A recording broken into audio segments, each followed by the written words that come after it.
Boa tarde, pessoal. Hoje, dando seguimento ao nosso conteúdo programático do semestre, iremos falar um pouco sobre desenvolvimento fetal, a estimativa de idade gestacional e também sobre a fisiologia fetal. É um tema extenso, aborda diversos aspectos. A gente vai fazer revisão de alguns sistemas, como ocorre o seu desenvolvimento, como é, o desenvolvimento pulmonar, do sistema nervoso central, sistema digestório. Lógico que existem diversos aspectos nesse desenvolvimento e aqui o nosso intuito não é esgotar o tema. A gente vai decorrer sobre alguns aspectos um pouco mais importantes, mas é um tema que merece ser estudado com bastante calma e com bastante atenção, porque como envolve diversos detalhes, não tem como a gente abordar tudo em uma única apresentação. Esse é o nosso plano de aula. Vamos falar um pouco sobre desenvolvimento fetal, como é que a gente faz para estimar a idade gestacional, as fases do desenvolvimento do produto conceptual e vamos entrar um pouco sobre a fisiologia fetal. E aí, como eu falei, vamos fazer a revisão de alguns sistemas, né? Como é que começa a produção, a hematopoiese, né? O sangue fetal, como é que ocorre o desenvolvimento do sistema cardiovascular, imunológico, respiratório, enfim. Vamos passar por cada um deles e revisar alguns pontos mais importantes. Então, com o passar do tempo, a gente tem buscado oferecer para as mulheres que estão gestantes um melhor acompanhamento possível desse pré-natal, podendo fazer diagnóstico de doenças cada vez mais precoces e também identificar eventuais anormalidades que podem estar relacionadas com o feto. Então, existe essa preocupação tanto do ponto de vista da gestante na assistência pré-natal e também a medicina materno-fetal, onde tem se observado de forma mais atenta a integridade e o bem-estar do concepto. A gente vai dividir o concepto em dois períodos, um deles seria o embrionário e o outro o período fetal. Antes de falar do desenvolvimento fetal propriamente dito e passar por aqueles sistemas que eu falei no qual a gente vai revisar, de sistema nervoso central, sistema pulmonar, digestório, a gente tem que conseguir determinar a idade gestacional com segurança, porque com o passar do tempo, esse feto ele tem que apresentar um desenvolvimento adequado para aquela idade gestacional. Isso a gente consegue determinar através de exames adicionais como a ultrassonografia. O ultrassom vai nos dar diversas informações sobre o tamanho desse concepto, o seu peso e através de algumas tabelas que a gente utiliza hoje em dia, a gente consegue determinar se aquele feto está dentro do peso, do desenvolvimento adequado para a idade gestacional, ou se existe alguma anormalidade quando comparado com o que seria considerado normal. A determinação da idade gestacional, devido a variados termos e parâmetros utilizados, às vezes pode ser uma fonte de confusão e acabar dificultando esse cálculo da idade gestacional. O dia exato da fertilização, da concepção, é difícil de ser definido. Então, de forma geral, a gente utiliza por consenso que o dia que é um marco para a gente iniciar o nosso cálculo para determinar a idade gestacional, seria a data da última menstruação, o primeiro dia. Então a gente vai contar do primeiro dia da data da última menstruação e a partir daquele dia para frente a gente vai fazer o cálculo dessa idade gestacional. Eu trouxe aqui um exemplo para ficar mais fácil nossa compreensão de como a gente faz esse cálculo para estimar a idade gestacional. Então, a partir da data da última menstruação, a gente vai somar todos os dias que ocorreram até o dia atual e vamos dividir por 7. Essa divisão por 7 é para a gente categorizar a idade gestacional por semanas, porque a gente habitualmente não fala que a gestante se encontra no segundo ou no terceiro mês de gestação. A gente refere a idade gestacional por semanas, semanas e dias, né? E aí eu trouxe aqui esse exemplo para ficar mais fácil a nossa compreensão. Então imagina que um paciente chega ao consultório e relata que tem um atraso menstrual, que a sua última menstruação ocorreu no dia 15 de agosto de 2021. O que a gente tem que fazer para estimar essa idade gestacional? A partir dessa data, a gente tem que somar todos os dias subsequentes até a data de hoje. Depois que somado esses dias, a gente vai dividir por 7 para encontrar com quantas semanas essa gestação está atualmente. Então, no 15 de agosto, agosto são 31 dias, a gente vai somar, depois do dia 15 a gente tem mais 16 dias, setembro são 30 dias, e outubro, hoje é dia 15 de outubro, seriam mais 15 dias. Então a gente faz a soma desses dias e vamos dividir por 7, para a gente ter o cálculo dessa idade gestacional. Então, são 61 dias dividido por 7. A paciente estaria hoje com 8 semanas e 5 dias. Nem sempre esse cálculo vai dar exato, né? Vão sobrar, vai ter uma sobra aqui, e essa sobra corresponde aos dias, né, da semana. Então, seria 8 semanas e 5 dias. Se por acaso chegar a 7 aqui, a gente vai mudar, vai somar mais um na semana. Então, vamos dizer, se fosse 8,7, então a gente colocaria aqui 9 semanas. Nem sempre esse cálculo é muito simples de ser feito, porque às vezes as pacientes, quando vão iniciar um pré-natal, vão para a sua primeira consulta, nem sempre ela sabe a data da última menstruação. Às vezes elas vão referir que a menstruação ela ocorria de forma irregular, não vinha todos os meses, ou ela não se lembra, e isso acaba dificultando um pouco a estimativa da idade gestacional.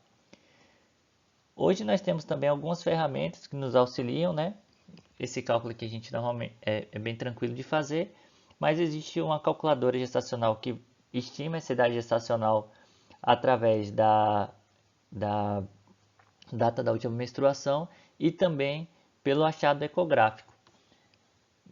Quanto mais precoce a gestação e a gente faz uma ecografia, a gente consegue estimar com maior precisão essa idade gestacional.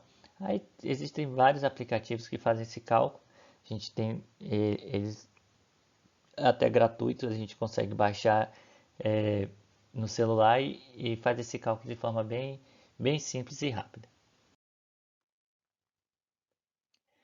Como eu falei, o advento da ultrassonografia, ele traz mais precisão para a determinação da idade gestacional.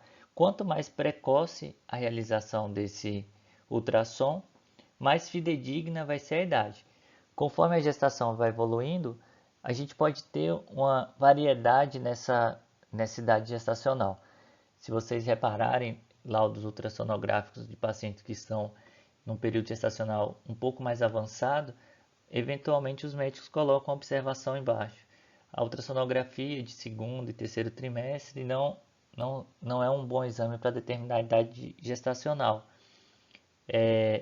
A gente utiliza normalmente para fazer esse cálculo da idade gestacional o ultrassom de primeiro trimestre.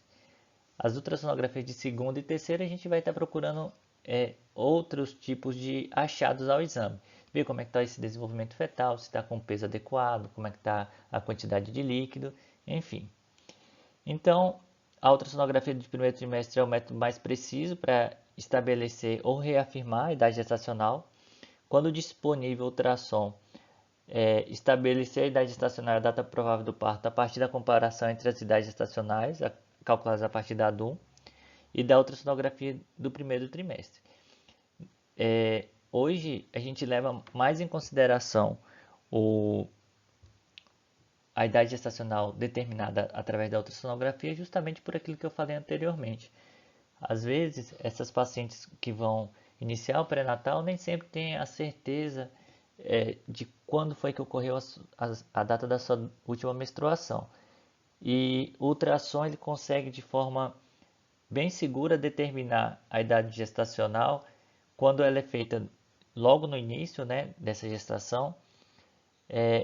Com bastante segurança a gente consegue dizer se aquele embrião está ali entre 5, 6, 7 semanas, pelas estruturas que a gente consegue evidenciar através do exame ultrassonográfico.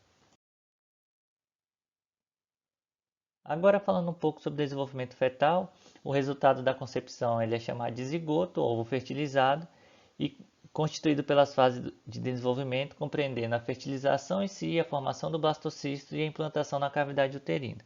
A gente vai passar por alguns períodos aqui da evolução gestacional, né? Desde o primeiro e segundo trimestre e o que é que a gente espera encontrar em cada um desses períodos. Então a gente considera que a gestação de primeiro trimestre, aquela gestação que vai ali até por volta de 14 semanas, de segundo trimestre, a gestação que se inicia após 14 semanas e vai até ali as 27 semanas, que seria correspondente mais ou menos a 6 meses, né?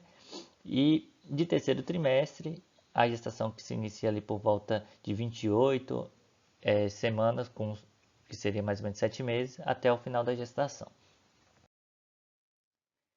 Então a gente vai passar aqui pelo desenvolvimento fetal sobre alguns períodos que ocorrem desde a parte embrionária até o desenvolvimento fetal e um período mais avançado da gestação para fazer a revisão daqueles sistemas que eu já falei anteriormente. Então vamos começar falando um pouco sobre o desenvolvimento embrionário. O período embrionário ele vai se iniciar por volta da terceira semana de gestação. Nessa fase a gente observa a presença da gonadotrofina coriônica humana, ela vai se tornar positiva e é com base nela que a gente utiliza para fazer os testes diagnósticos de gestação, o beta-HCG ou mesmo o exame urinário.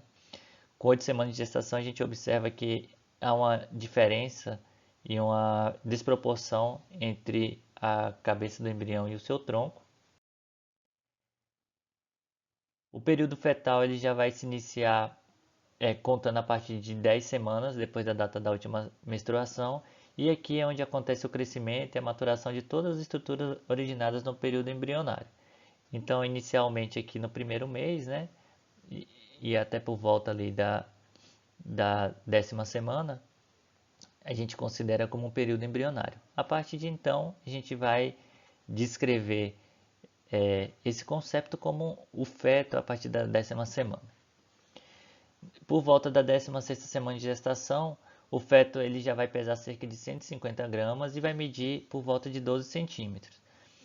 Em vez do comprimento cabeça-nádega, a gente vai utilizar a combinação do diâmetro biparietal, a circunferência cefálica e abdominal e o comprimento do fêmur para estimar o peso.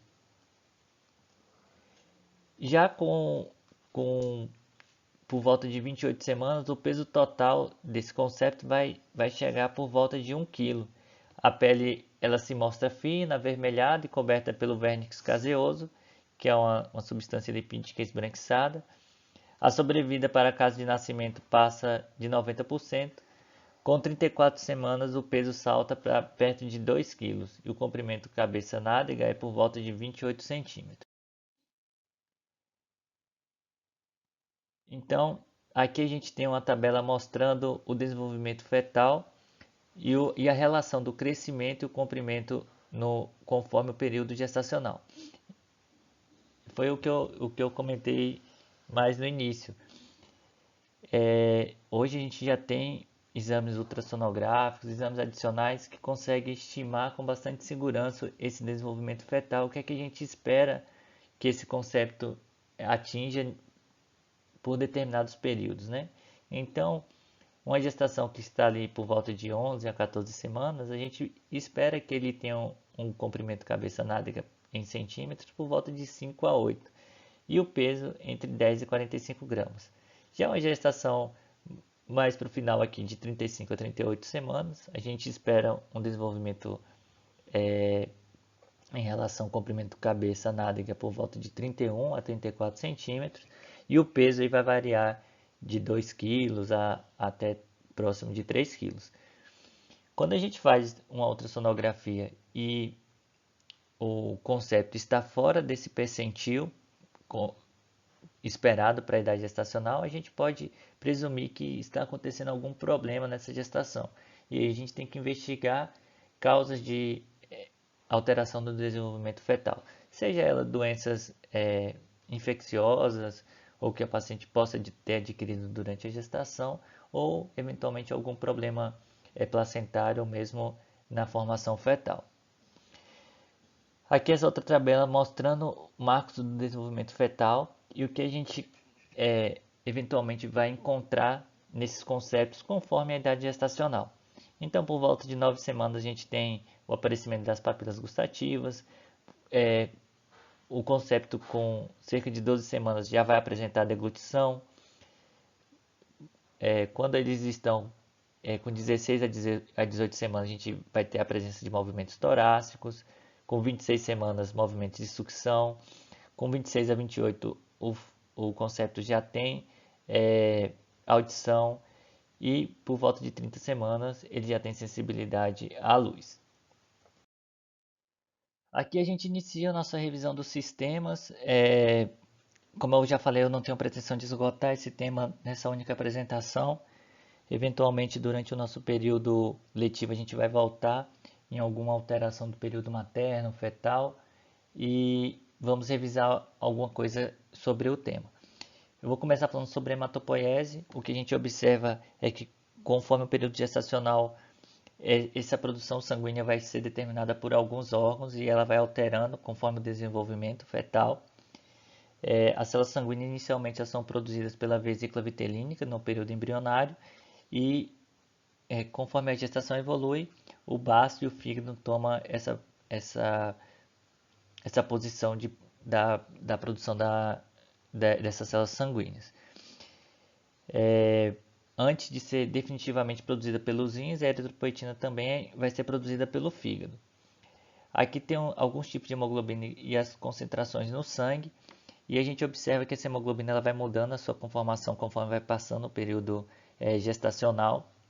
Na fase embrionária, a hematopoiese vai tá sendo o grande responsável, a vesícula vitelínica, até por volta de 7 semanas. Após essa 7ª semana, o que a gente observa que na vida fetal, o fígado e também o baço vão ser os grandes responsáveis pela produção sanguínea. E na vida adulta, a medula óssea.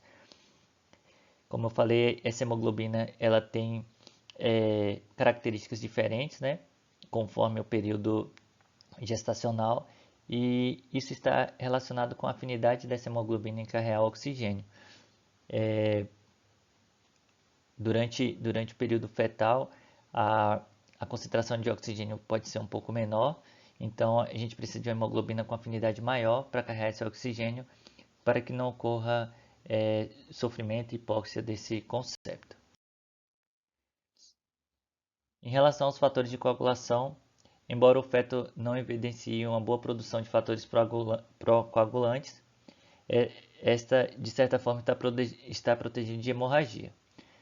A produção de outros fatores procoagulantes, fibrinolíticos e proteínas anticoagulantes inicia por volta da 12ª semana, mesmo que se a gente fizer a dosagem desses marcadores, a gente vai observar uma concentração baixa no organismo. Como no caso do fibrinogênio, dos fatores 2, 7, 9, 10, 11, 12, 13, quando a gente compara com a vida de um adulto. Então, com base nisso, devido a essa concentração baixa de fatores procoagulantes, não sei se vocês já tiveram a oportunidade de acompanhar uma assistência neonatal, quando o recém-nascido é assistido pelo pediatra, normalmente é feito uma aplicação de uma vitamina K, que é o Canaquion. Essa vitamina K tem a intenção de aumentar os fatores dependentes da sua produção e melhorar essa questão de fatores de coagulação, e diminuindo as complicações relacionadas a hemorragias no período neonatal. Em relação ao sistema cardiovascular fetal, basicamente o sistema cardiovascular está dependendo da placenta, com o qual vai interagir por meio das duas artérias e uma veia, que é responsável pelo transporte do oxigênio enriquecido, né, com nutrientes, e também pelo retorno do sangue empobrecido. Na circulação fetal, a gente tem uma importante comunicação, que é o ducto venoso. Ele faz a comunicação entre a veia umbilical e a veia cava inferior, e essas vias que controlam a quantidade de sangue oxigenado que vem da placenta e segue para a veia cava inferior. Ele é um importante marco também ultrassonográfico. A gente utiliza o ducto venoso para avaliação de bem-estar fetal. Quando a gente tem alteração no ducto venoso, pode indicar um sofrimento fetal, seja ele por insuficiência placentária, uma restrição de crescimento, algum marco de desenvolvimento anormal desse feto. Aqui mostrando o ducto venoso. A grande relevância do ducto venoso é permitir a condução do sangue bem oxigenado para o sangue fetal. Em situação de hipóxia, a gente observa a elevação do fluxo conduzido do ducto venoso em decorrência de uma baixa oxigenação fetal. Outro marco fetal no sistema cardiovascular é o forame oval. Esse forame oval ele vai possibilitar, aqui a marcação dele, vai possibilitar a comunicação entre o átrio direito e o átrio esquerdo e a passagem do sangue que vem da veia cava inferior para a circulação coronariana e para o sistema nervoso central. Os pulmões do feto ele não vai exercer função respiratória em razão da elevada resistência do fluxo sanguíneo oferecida pela circulação pulmonar. Essas trocas gasosas estão relacionadas com a função placentária. O tecido pulmonar ele necessita de pouco volume de sangue oxigenado, sendo assim a maior parte do sangue que passa pela artéria pulmonar ela é direcionada para a aorta descendente através do canal arterial, que também pode ser chamado de ducto arterial ou dueto arterioso. Essa é a terceira via de comunicação existente somente na vida fetal. Então a gente tem marcos vasculares, né, que vão ser o ducto venoso, o forame oval e também o canal arterioso, o canal arterial, o ducto arterial.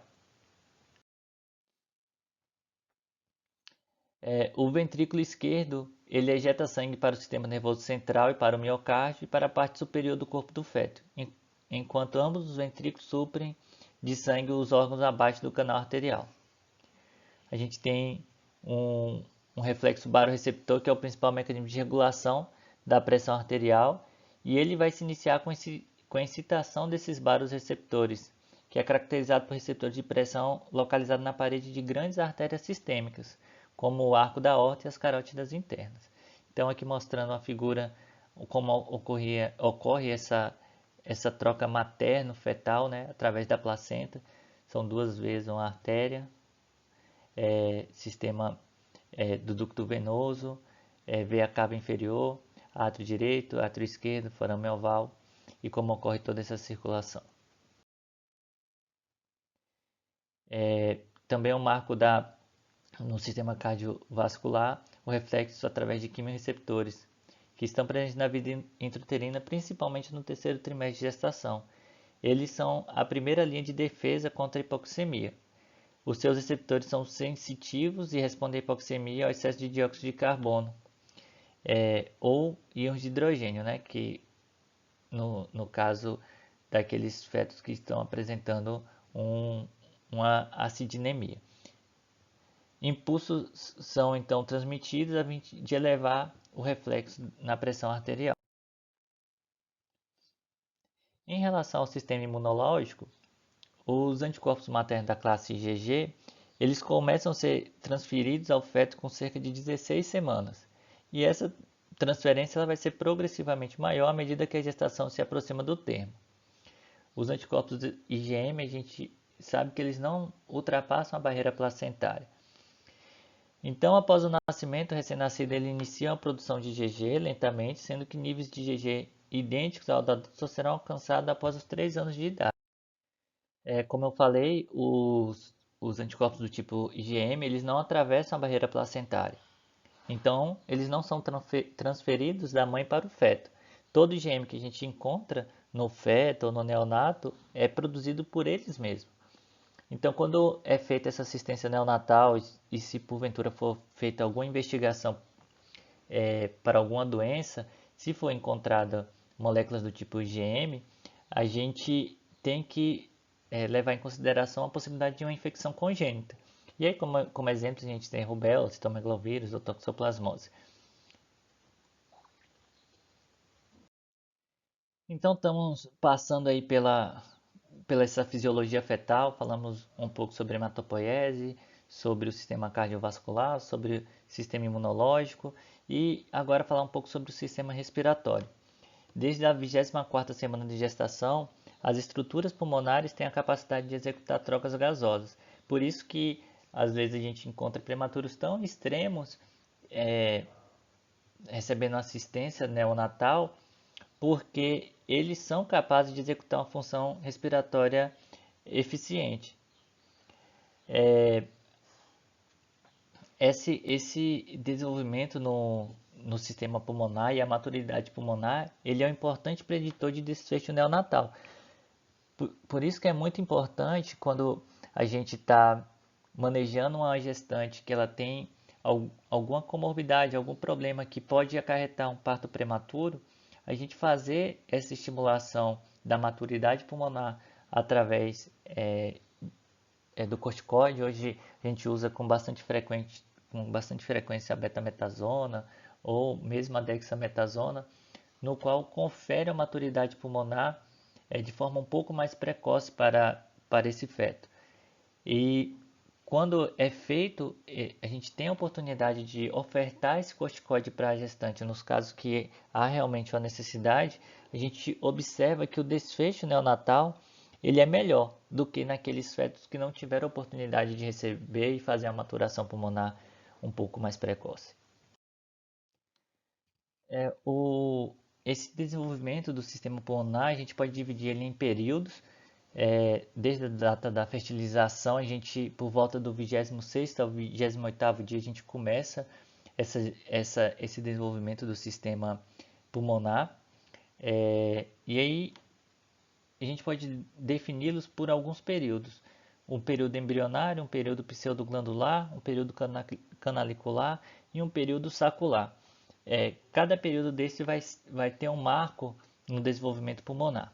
O período embrionário ele vai iniciar, como eu falei, entre o 26º e o 28º dia da fecundação e é marcado pelo aparecimento do botão pulmonar. Ele vai se dividir em dois brotos que vão se ramificar posteriormente para formar os brônquios principais. No período pseudoglandular, a característica desse período é a formação de todos os condutos aéreos e o surgimento dos ácidos primitivos.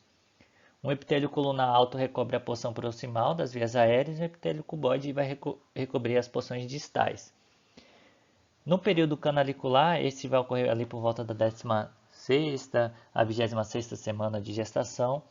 As primeiras estruturas associadas ao bronquíolo terminal, como as estruturas saculares e as diversas gerações de bronquíolos respiratórios. A partir da 24ª semana, algumas células do revestimento do ácido distinguem-se em pneumócito tipo 1 e tipo 2.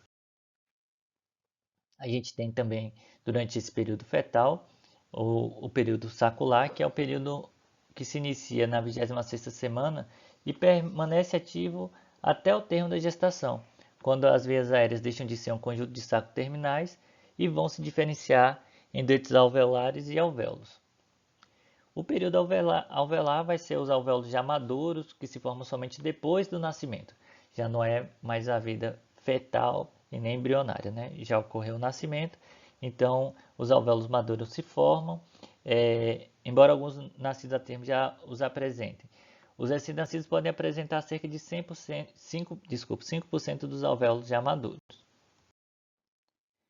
Então, para que ocorra a ventilação pulmonar efetiva e a troca de gases nos alvéolos pulmonares, o sistema surfactante é essencial. As substâncias surfactantes que levam à redução da tensão superficial na parede dos alvéolos, evitando que haja um colapso na expiração e permite uma adequada expansão durante a inspiração. Essas substâncias são compostas por proteínas e por lipídios e são produzidas nos pneumócitos tipo 2. É comum a gente ver na assistência neonatal, às vezes daqueles fetos e daqueles recém-nascidos prematuros, a administração do surfactante justamente para tentar melhorar essa troca de gases, né, e melhorar o desfecho neonatal. Aqui mostrando a composição dos fosfolipídios no lavado pulmonar humano de um recém-nascido. O feto vai iniciar os movimentos pulmonares a partir de 11 semanas de gestação. Não é raro a gente ver descrevendo esses movimentos pulmonares como movimentos respiratórios, mas como não há troca gasosa, a gente não pode falar, não seria correto falar ou chamar desses movimentos pulmonares de movimentos respiratórios. Esses movimentos são normais, acontecem até o termo da gestação e reflete o centro respiratório cerebral em processo de amadurecimento. Os movimentos pulmonares ausentes ou diminuídos podem ser alerta para problemas como hipoxemia, hipoglicemia, parto pré-termo, infecção ou sofrimento fetal. A gente tem também, dentro da avaliação fetal, a avaliação do perfil biofísico fetal, que é feito com auxílio também da ultrassonografia. E dentre os parâmetros que a gente utiliza na ultrassonografia, um deles é a presença desses movimentos pulmonares. Quando há uma redução desses movimentos pulmonares, a gente tem que estar atentos porque pode estar relacionado com alguma alteração no desenvolvimento fetal, como exemplifiquei em casos de hipoxemia ou hipoglicemia, ou mesmo casos de infecção ou sofrimento fetal. Essa aqui é a tabela mostrando, né, isso que eu acabei de falar para vocês. É um sistema de pontuação do perfil biofísico fetal. A gente avalia diversos critérios. E aqui, o que eu acabei de falar para vocês, os movimentos respiratórios fetais, ou movimentos pulmonares, né? A gente tem que ter na avaliação ultrassonográfica, né, pelo menos um episódio a cada 30 segundos de duração em 30 minutos de observação. Se nesse período não houver esse movimento pulmonar, a gente considera como anormal e ele pontua nessa avaliação do perfil biofísico fetal. Em relação ao sistema nervoso central, a gente conhecer amplamente as etapas do desenvolvimento do sistema nervoso é imprescindível para o entendimento dos mecanismos fisiopatológicos de eventos que podem comprometer a integridade neurológica do feto. Aqui mostrando como é que ocorre desde da forma mais primitiva, né, embrionária do desenvolvimento do sistema nervoso central. A gente tem o prosencéfalo, o mesencéfalo e o rombencéfalo, e ele vai se dividir até a formação aqui dos hemisférios cerebrais, do tálamo e do hipotálamo, da ponte, cerebelo, bulbo, enfim. O sistema nervoso central é possível observar a normalidade do seu estado comportamental do feto em casos de fetos com lesão neurológica grave. Existem alguns aspectos, alguns parâmetros que a gente pode avaliar, como movimentos corporais, movimentos oculares e frequência cardíaca fetal. Se há alteração nesses parâmetros, a gente pode presumir que existe alguma alteração nesse sistema nervoso central. Eles são utilizados também para neonatos e para classificação, no caso do desenvolvimento fetal e da avaliação fetal, a gente coloca um F na frente dessas condições para esclarecer que essa avaliação não é em recém-nascido e sim no feto. Então, aqui são os estados de avaliação, né? No estado 1, 1F, que é de fetal, a gente vai observar uma inatividade, pode sofrer interferência de breves movimentos grosseiros, ausência de movimentos oculares, frequência cardíaca fetal estável, com variabilidade inferior a 10 batimentos por minuto, e acelerações isoladas relacionadas a movimentos fetais. Conforme esse estado que vai evoluindo, vai de forma crescente, vai aumentando, a gente observa que essas alterações fetais podem ser um pouco mais graves. Então, no estado 2, há frequentes movimentos de pequena amplitude, de cabeça, face ou extremidade, movimentos oculares vão estar presentes, a frequência cardíaca fetal tem uma variabilidade entre 10 e 15 e frequentes acelerações durante os movimentos.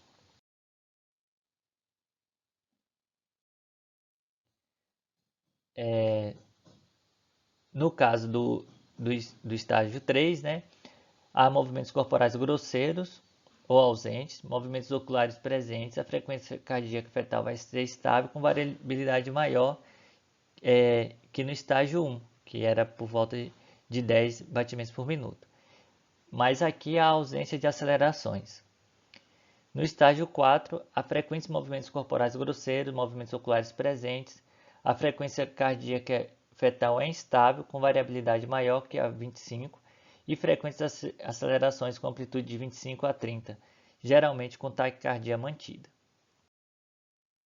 Sobre o sistema digestório, a composição do intestino primitivo acontece durante a quarta semana de gestação, a partir do momento em que a parte dorsal da vesícula vitelínica é incorporada ao embrião. A deglutição fetal é iniciada entre 10 e 12 semanas de gestação e, neste momento, neste mesmo período, o intestino delgado inicia o peristaltismo e o transporte ativo de glicose, com a absorção de parte considerável do fluido que é deglutido. Existem dois mecanismos principais para a liberação do mecônio e é importante a gente falar que o primeiro ele vai ocorrer de forma fisiológica devido ao peristaltismo do intestino naqueles fetos que já estão próximos ao termo da gestação e existe um processo que está relacionado com o sofrimento fetal, processo de hipóxia. Essa hipóxia fetal ela leva ao aumento na atividade parasimpática e um estímulo colinérgico do colo descendente e com isso é uma liberação do mecônio para a cavidade amniótica. Isso é importante quando a gente está fazendo a assistência materna durante um parto e aí é uma rotura de bolsa, a gente tem que avaliar a característica desse líquido amniótico. Porque se esse líquido tiver essa consistência mais escurecida, mais esverdeada, tem que chamar atenção para o bem-estar fetal. Porque eventualmente esse feto pode estar em sofrimento, passando por um processo de hipóxia, e a gente tem que ter uma conduta um pouco mais ativa no acompanhamento desse parto. Não necessariamente o mecônio é igual à realização de cesariana, longe disso. É bem comum a gente encontrar durante a assistência ao parto e os nenéns nascem bem, ficam bem, mas a gente tem que estar atento porque eventualmente esse mecônio, quando está presente no período ali que a mulher está em trabalho de parto, pode estar relacionado com o processo de hipóxia fetal. Isso vai interferir completamente na nossa assistência neonatal. Né? O aparelho urogenital ele tem três conjuntos de órgãos excretores, né, que são formados no período embrionário, que é o pronéfro, mesonéfro e o metanéfro. Em 2 semanas, o pronéfro evolui por ser essencialmente rudimentar. O mesonéfro demonstra alguma funcionalidade ao redor da 5ª semana, porém ele degenera-se após aproximadamente 11 semanas. E o metanéfro ele vai se formar a partir da interação do botão ureteral e do blastema, por volta ali de 9 a 12 semanas de gestação. O mesodermo intermediário ele vai participar do desenvolvimento dos rins e dos ureteres, ao passo que a bexiga e a uretra se desenvolvem a partir do seio urogenital. E parte da bexiga vai se desenvolver a partir do alantoide. Aqui mostrando órgãos do aparelho urogenital em desenvolvimento no embrião por volta de na 5ª semana, né? Aqui os sôminos cervicais, o que seria o pronéfro, o cordão nefrogênico, os ductos e os túbulos mesonéfricos. Aqui o desenvolvimento do rim entre a 6ª e a 9ª semana de gestação, demonstrando a rotação medial e a ascensão renal da pelve para o abdômen. Aqui seria o rim ele mais na cavidade pélvica e ele vai ascendendo em direção ao abdômen. Então, falando um pouco sobre a diferenciação sexual, só para a gente relembrar, a gente já passou, falamos um pouco sobre a produção sanguínea, como é que ocorre a hematopoiese, sobre o sistema cardiovascular, sistema pulmonar, digestivo, sistema urinário e vamos falar um pouco sobre a diferenciação sexual. No nosso último encontro, eu falei com vocês sobre como ocorre um pouco sobre essa diferenciação sexual e aí a gente tem marcos nessa diferenciação sexual que seriam o gênero cromossômico, gonadal, fenotípico e o psicológico. O gênero cromossômico ele é definido através da parte desde a sua fecundação, aonde a presença do cromossomo Y ou X vai determinar o sexo cromossômico. O gênero gonadal vai se referir ao aparelho reprodutor. nos indivíduos do sexo masculino, a gente tem a presença do gene do SRY, no qual vão estimular os ductos de Wolff ou os ductos mesonéfricos, né, para se diferenciar a genitália tanto interna quanto externa e masculina. Quando não há presença desse gene SRY, não há produção de hormônio antimileriano e também não há liberação de testosterona. E aí o que acontece é a evolução dos ductos de Miller e o desenvolvimento do sexo gonadal feminino. Aí vai ter a presença dos ovários, da vulva, da vagina, e isso daí vai determinar o gênero fenotípico, né? Onde as mulheres vão apresentar o ovário, vulva, vagina, útero e tubas, e o masculino, além dos testículos, pênis, próstata, vesículas seminais e ducto deferente e epidídimo. Tem o gênero psicológico, que vai ser aquilo que o indivíduo se identifica e tem impulso sexual, seja ela do sexo feminino ou do sexo masculino. Aqui é mostrando como é que ocorreria, né, essa diferenciação. Na nossa última aula até mostrei uma figura um pouco semelhante.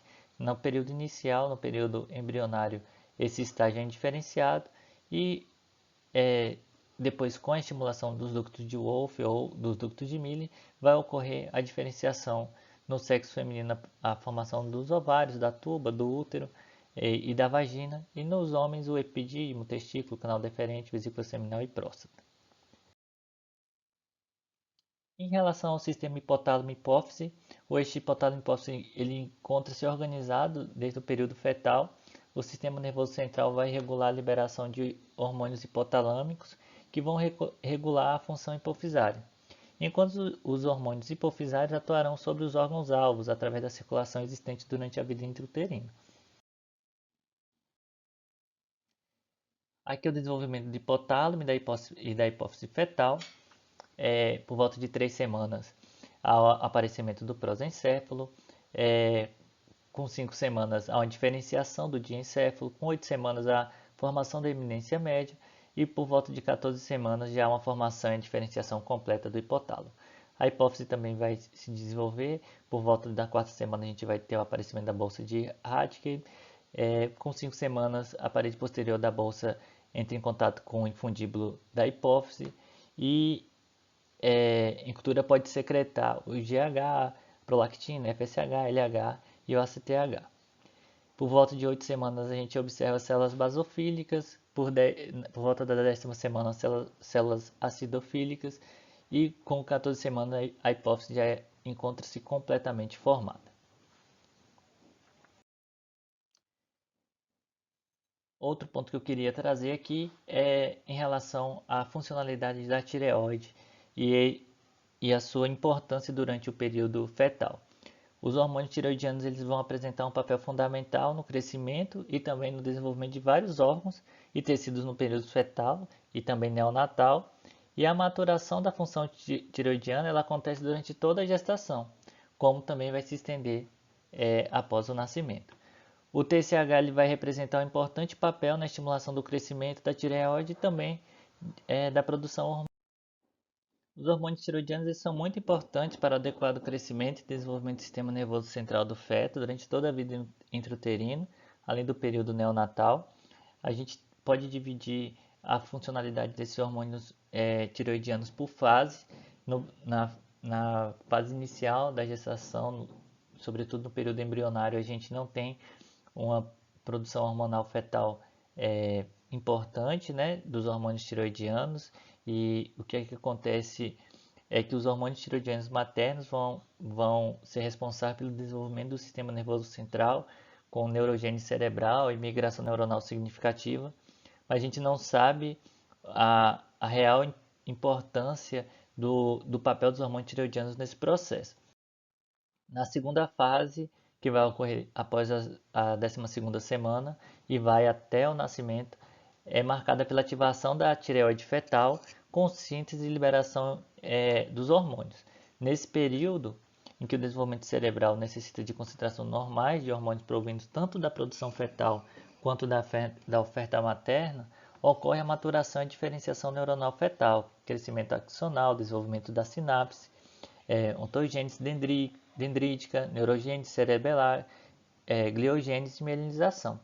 Por isso que é muito importante na nossa avaliação no pré-natal a gente investigar essas pacientes a presença de algumas comorbidades e dentre elas a gente pode citar causas de hipotiroidismo, né? Que essa alteração na concentração hormonal pode impactar no desenvolvimento fetal. A gente está chegando ao fim da nossa apresentação. Por fim, a gente tem a fase 3, que esse processo dura durante o primeiro ano de vida, na qual o encéfalo depende da produção dos hormônios tiroidianos. Níveis normais de hormônios tiroidianos são necessários para a continuidade da mielinização e também da gliogênese iniciadas na fase 2. Então, os hormônios tiroidianos são muito importantes nessa formação e nessa atuação sobre o sistema nervoso central. Esses são os nossos pontos-chave da nossa apresentação. Como eu falei, esse tema é um tema bem extenso, existem diversos aspectos muito importantes, não dá para abordar todos em uma única apresentação, a gente irá voltá-los eventualmente durante o nosso período letivo e conforme a gente vai passando dentre os temas que serão abordados. É muito importante a gente conhecer a fisiologia e a fisiopatologia fetal para avaliar o bem-estar fetal com o propósito de assegurar a integridade adequada do ambiente para o crescimento e o desenvolvimento.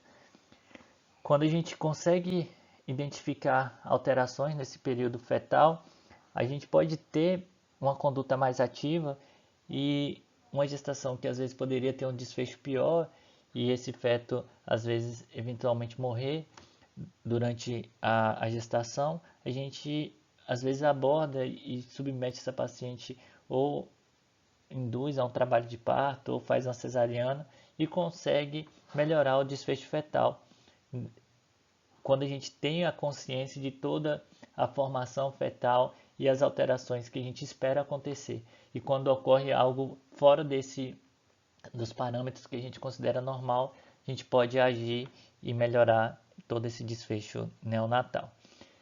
Para que as necessidades do organismo fetal sejam supridas, apesar das baixas concentrações de oxigênio, a circulação fetal apresenta intercomunicações e fluxos preferenciais. Como eu mostrei lá no sistema cardiovascular, que existem algumas manifestações durante o período fetal que a gente não observa na vida adulta ou após o nascimento, né? Que é a presença do forame oval, do ducto venoso e outras alterações que a gente pode encontrar nesse período fetal. Os hormônios tiroidianos, como eu acabei de falar, são essenciais para o crescimento e desenvolvimento do encéfalo fetal, não apenas no período neonatal, mas também durante o período intrauterino. E naquela fase mais inicial, durante a gestação, no período embrionário, a gente observa que a função tiroidiana materna é muito importante também nessa fase inicial, onde a tireoide fetal ela está inativa, que ela vai começar a funcionar a partir da 12ª semana. Então continuamos com o nosso cronograma, nossas apresentações.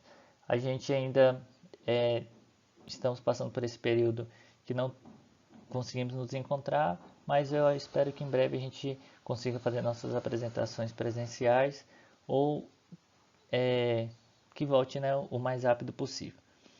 Então, como sempre, estou aberto para eventuais dúvidas. Se vocês quiserem conversar e discutir algum ponto desses assuntos, fique à vontade. A gente se encontra na nossa próxima apresentação.